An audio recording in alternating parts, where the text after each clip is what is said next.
उपरी में बैठी बहुआ त सासु जी आवैत सासु जी आवई हो। सासु हमरे त भई बिटियवा गोतिनिया बो लवत्यु गोतिनिया बो लौत्यु हो। सासु हमरे त भई बिटियवा गोतिनिया बो लावं गोतिनिया बो लावं हो। इतनी बचन सुनी सासु आंगनवा में लोटई आंगनवा में लोटई हो।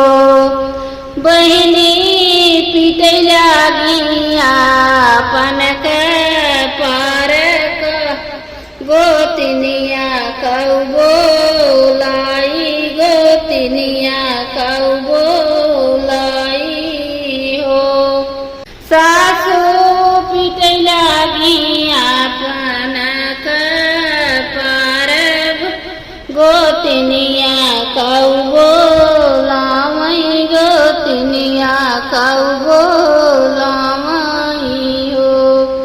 सुना मोरी बहुआ से बहुआ तो हाई मोरी बहुआई हो।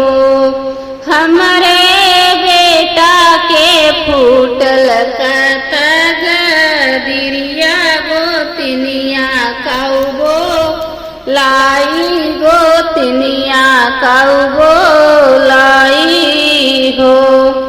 बहुआ बेटा के फूटी तग दिरिया गोतिनिया कौ बोलाई त मंगल कैसे होई है हो।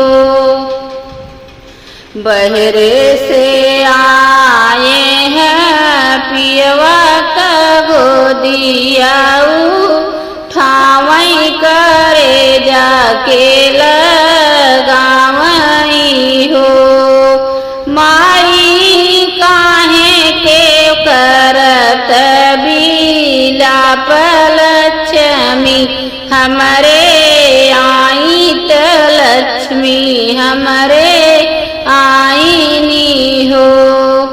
मैया काहे के पीटत पारत लक्ष्मी हमरे आई त लक्ष्मी हमरे आईनी हो। तुही मोरी मैया से मैया तो हाई मोरी मैया हो। मैया गोतिनी बोलामऊ दुई चारित मंगल गवामऊ त मंगल गवामऊ हो। मैया गोतिनी बोलावा दुई चारित मंगल गवावा त मंगल गवामऊ हो। उपरी में बैठी हैं बहुआ त सासु से रज करई सासु से रज करई हो।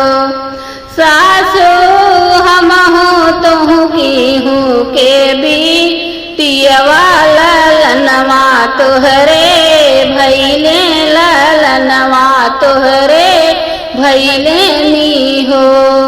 सासु तुहु आयु की हूँ के बिटियवा ललनवा तोहरे भैले नी ललनवा तोहरे भैले नी हो। इतनी बचन सुनी सासु त हाथ जोड़ी ठाड़ी भाई हो। बहु